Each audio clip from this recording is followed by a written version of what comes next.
territorio, ben ritrovati a tutti. Fare volontariato è anche far festa. Poche settimane fa la Proloco di Farra, durante l'evento annuale del consorzio, ha vinto un piccolo premio dedicato alla torta più bella. Certo, è un piccolo premio, però questi piccoli premi sono dei valori aggiunti che danno volontà e voglia di andare avanti alle Proloco per fare nuovi eventi come quello di oggi. Oggi siamo a Farra di Soligo, siamo a Farra Splash, con noi abbiamo Ornella e tutto il gruppo di Farra di Soligo. Ben ritrovati a tutti ragazzi.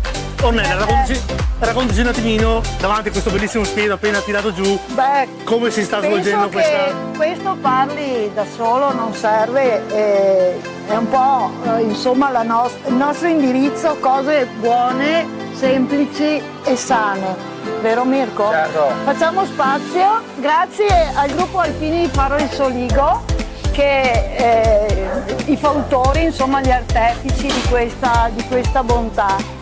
E un grazie anche a tutti questi bellissimi e bravissimi volontari. E grazie anche a loro per tutto.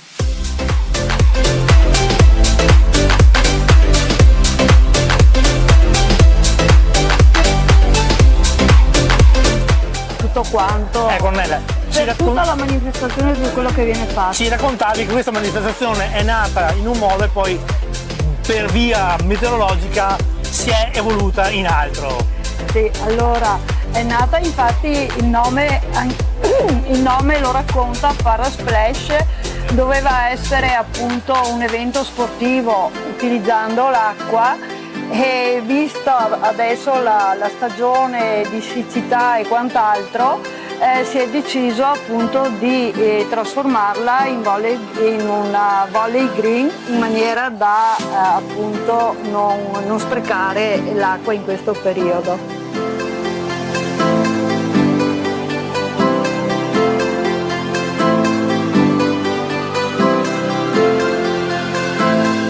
E quindi un buon intento da parte della Proloco, perché sappiamo benissimo che la parola Proloco significa apposta per la popolazione, per il luogo.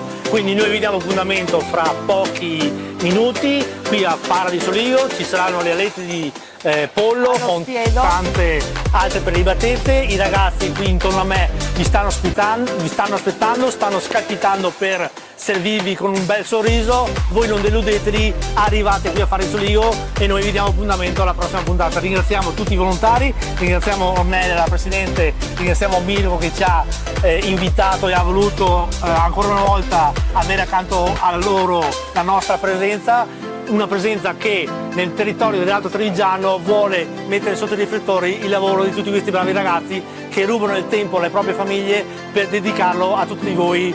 Quindi da oggi sapete, quando andrete in una manifestazione qualsiasi fatta, organizzata da una Proloco, un'associazione, la prima cosa che dovete fare è un bel sorriso e ringraziarli tutti. Noi ci vediamo alla prossima puntata e vi auguriamo una buona serata. Ciao a tutti.